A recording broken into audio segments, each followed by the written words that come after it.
جب میرے رب پر بھروسہ اور مضبوط ہو گیا،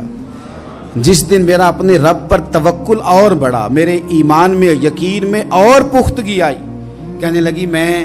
ایک گھر کی کنیز تھی، نوکرانی تھی، اس گھر میں ایک بچی تھی جس کے پاس سونے چاندی ہیرے جواہرات کا ہار تھا۔ اس زمانے میں نا چمڑے کے اوپر لوگ ہیرے جواہرات لگاتے تھے،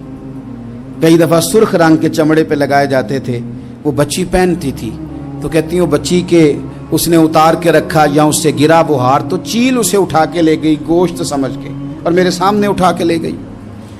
گھر والوں نے مجھ سے پوچھا، یہ بخاری میں موجود ہے، گھر والوں نے پوچھا مجھ سے کہ وہ ہار کہاں ہے، تو میں نے کہا چیل اٹھا کے لے گئی۔ گھر میں کچھ چوری ہو جائے تو سب سے پہلا الزام کس پہ لگتا ہے؟ ملازمین پہ۔ کہتے انہوں نے مجھے بڑا مارا، بڑی تکلیف تھی، حتیٰ کہ میری شرمگاہ تک کی تلاشی لی، میری عزت اتنی خراب کی میں بتا نہیں سکتی۔ میں نے اپنی زندگی میں ایک واقعہ دیکھا، ایک امیر گھر میں چوری ہو گئی، ملازم کو اتنا مارا کہ وہ چارپائی پہ پڑ گیا، پولیس والوں سے اتنی مار پروائی گئی کہ وہ بیچارہ چارپائی پہ پڑ گیا، اور پھر وہ اتنا بیمار ہوا اور کچھ دنوں کے بعد پتہ چل گیا کہ چور تو اپنا بیٹا ہے ان کا، پھر اس کا انتقال ہو گیا۔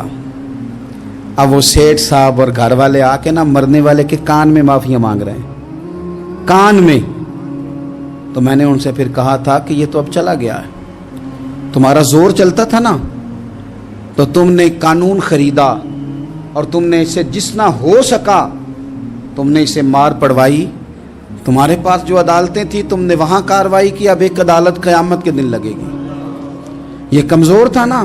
کچھ کر نہیں سکا۔ میرے نبی پاک صلی اللہ علیہ وسلم نے فرمایا، سن لو، اگر سینگ والی بکری نے بغیر سینگ والی بکری کو تکلیف دی ہوگی نا تو قیامت کے دن اسے بھی بدلہ دینا پڑے گا، کہ تیرے پاس سینگ تھے اور تو نے اسے مارا تھا۔ وہ خاتون عرض کرتی ہے سیدہ عائشہ کی خدمت میں کہ مجھے بڑا مارا، مجھے تکلیف دی، میں کہہ رہی تھی کہ میرے سامنے چیل لے گئی ہے پر وہ نہیں مان رہے تھے، اماں جی انہوں نے مجھے بڑا مارا۔ حضرت عائشہ صدیقہ کہتی ہیں پھر کیا ہوا؟ کہنے لگی اماں جی جب کوئی میرا مددگار نہ رہا، مجھے تکلیف دے رہے تھے، رسوا کر رہے تھے، تو میں نے اپنے رب سے مدد چاہی، میرے رب کی طرف میں نے توجہ کی، میں نے کہا مالک اب تو ہی میرا مددگار ہے۔ کہتی ہے وہ مجھے مار رہے تھے تو وہ چیل جو ہار لے گئی تھی وہی لے کے واپس آ گئی، اور ہمارے سروں کے قریب لا کے اس نے جب اس ہار کو پھینکا، وہ مجھے چھوڑ کے سائیڈ پہ ہوئے، وہ میری بے گناہی جان گئے، لیکن آپ کو بتاؤں اس دن سے میرا اپنے رب پر یقین اور بڑھ گیا۔ مجھے سمجھ آ گئی کہ جب انسان پورا ٹوٹ جاتا ہے اور جب کوئی چاروں جانب اس کا مددگار نہیں ہوتا تو رب تو ہوتا ہے نا، اللہ تو اس کا مددگار ہوتا ہے نا، وہ تو پھر اپنے اس بندے کی مدد کرتا ہے نا، پھر وہ تو توانائی دیتا ہے نا، وہ تنہا نہیں چھوڑتا،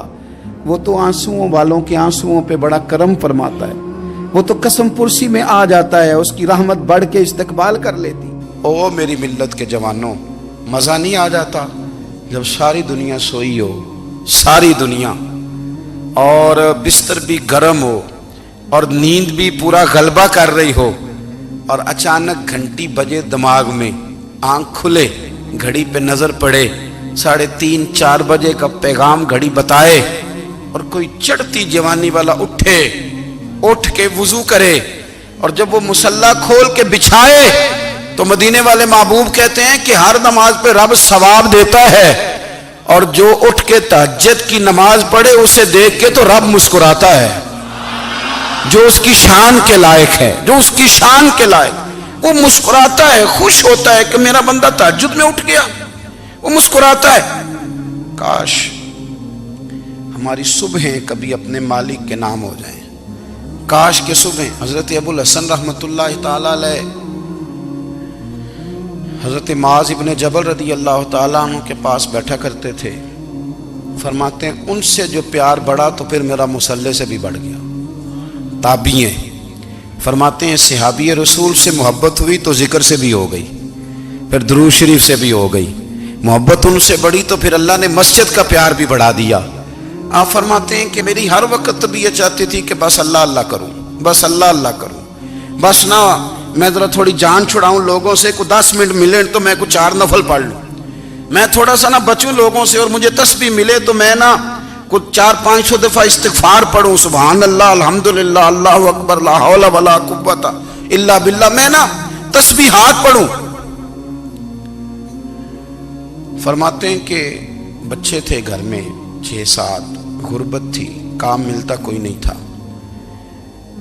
اور میں کام چور نہیں تھا، کام ڈھونڈتا تھا، پر اللہ کی قدرت کے کام نہیں ملتا تھا۔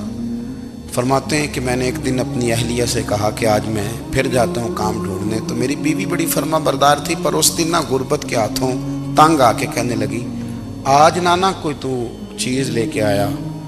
تو مجھ سے بچوں کی بھوک نہیں دیکھی جاتی ہے، سب روگاں دا روگ محمد جس دا نام غریبی، کنڈ بلا کے لنگ جاندے نہیں دوست یار قریبی، آج نہ کچھ لے کے آیا تو میں بچے لے کے میکے چلی جاؤں گی۔ شیخ فرماتے ہیں کہ میں بڑا پریشان گھر سے نکلا، پر میں نے صبح سے لے کے زور تک کام ڈھونڈا، کام ملا کوئی نہیں، تو میرے دل میں خیال آیا چلو کام نہیں ملتا تو اللہ اللہ تو کرے نا، چلو بندوں کی مزدوری نہیں ملتی تو رب کریم کی عبادت ہی کرتے ہیں۔ فرماتے ہیں کہ میں نے نا فرات کے پانی سے وضو کیا، نہر کے، شدید دھوپ تھی، ساتھ ریت تھی اور ریت تپ رہی تھی، میں نے اپنا رومال وہیں مصلی کے طور پر بچھا لیا، اور فرماتے ہیں کہ زور سے لے کر عصر تک نماز پڑھی، دھوپ بھی پورے زور پہ، پر میرے سجدے کا ذوق بھی پورے زور پہ۔ فرماتے ہیں سورج بھی چمک رہا ہے اور رب کی عبادت کا ذوق بھی پورے زور پہ، میں سجدہ کروں تو پھر میرا اٹھانے کو جی نہ چاہے۔ میرے استاد لکھا کرتے تھے، یہ ان کا شعر ہے، وہ کہا کرتے تھے مجھے سوز دے، مجھے ساز دے، اور مجھے نیم شب کا نیاز دے، دم سجدہ خود کو میں توڑ دوں، مجھے ایسا ذوق نماز دے، اور میں تیری بہار کا پھول ہوں، میں کھلا بھی ہوں تو تیرے لیے، مجھے میری شاخ سے توڑ لے، مجھے اپنی زلف کا ناز دے۔ بھائی فرماتے ہیں کہ عصر تک میں نے نفل پڑھے، دل ڈھلنے لگا، عصر کی نماز پڑھی اور میں وہاں سے چلا۔ اب میں جب نکلنے لگا تو دل میں خیال آیا کہ چھوٹی چھوٹی دیواریں ہیں گھر کی، بغیر کچھ لیے جاؤں گا تو بیوی دور سے دیکھے گی تو شور کرے گی کہ پھر خالی ہاتھ آ گیا ہے۔ کہتے میں نے اپنے اسی رومال میں جس پہ میں نے نماز پڑھی تھی نا، رومال میں کیا عقیدے پنجابی جو صافہ کہتے ہیں، اسی میں نا میں نے کچھ ریت بھر لی کہ وہ دور سے دیکھے گی تو سمجھے گی کچھ لے کے آیا ہے، چلو جا کے اسے بتا دوں گا کہ آج پھر مزدوری نہیں ملی۔ کہتے ہیں وہ ریت لے کر جب میں گھر میں گیا تو پہلے بیوی دروازے پہ کھڑی ہوتی تھی، پوچھتی تھی خالی ہاتھ آ گئے ہو؟ آج میں نے دیکھا تو ہے ہی کوئی نہیں۔ فرماتے ہیں میں اندر داخل ہوا، سلام لیے، کونے میں میں نے وہ رومال رکھ دیا اور میں نے آواز دی کہ بھلی مانس کہاں ہو؟ تو وہ کہنے لگی آپ منہ ہاتھ دھو لیں، میں روٹی لے کے آئی۔ میں نے کہا روٹی کہاں سے آ گئی؟ یہاں تو کئی دنوں کے فاقے، تو کئی دنوں کی غربت ہے، یہاں تو اس گھر میں تو فقیری ہے۔ فرماتے ہیں کہ وہ روٹی لے کے آئی اور اس وقت کی جو موجودہ نعمتیں تھیں، سمجھ لیں سلاد، اچار، ہر چیز ساتھ لائی۔ میں نے کہا کہ بچے کہاں گئے؟ کہنے لگی وہ کھانا کھا کے کھیلنے گئے، آپ کھانا کھا لیں آ جاتے۔ کھانا اس نے چن دیا۔ میں نے حیرت انگیز لہجے میں ساری نعمتیں اپنے دسترخوان پہ دیکھ کر کے بیوی سے پوچھا یہ کہاں سے آیا کھانا؟ بچوں کو تو نے کہاں سے کھانا کھلایا؟ یہ سارا کچھ کیسا ہے؟ تو کہنے لگی پتہ نہیں آج آپ کس کریم کی مزدوری کرنے چلے گئے تھے، پتہ نہیں کس کریم کی، میرے گھر میں تو اتنی نعمتیں آئی ہیں کہ مجھ سے سنبھالی نہیں جا رہی، اتنا اناج ہے، اتنا گندم ہے، کس کریم کے دروازے آج چلے گئے تھے؟ یہ کہتے کہتے وہ اٹھی اور اٹھ کر کے کہنے لگی پہلے ہی بڑا کچھ آیا تھا، اب کیا لے آئے ہو؟ اور جا کر کے نا اس نے وہ ریت والا رومال کھولا، کہنے لگے میں تو لے کے آیا تھا ریت، تو میرے رب نے اسے بھی سونے اور ہیرے بنا دیا تھا۔ جب آپ کی توجہ اللہ کی جانب، میرے نبی پاک صلی اللہ تعالی علیہ وسلم نے فرمایا ہر چیز اپنے رب سے مانگ، ہر چیز مانگ، ہر چیز مانگ۔ یا رسول اللہ کیا کچھ؟ میرے محبوب نے فرمایا تیرے گھر میں نمک بھی ختم ہو جائے تو وہ بھی اپنے رب سے مانگا کر،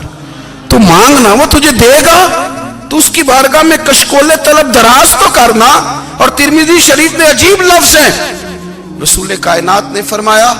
رب کریم فرماتے ہیں جب میرا بندہ ہاتھ اٹھاتا ہے نا تو مجھے حیا آتی ہے کہ میں خالی کیسے لوٹا دوں اس کے.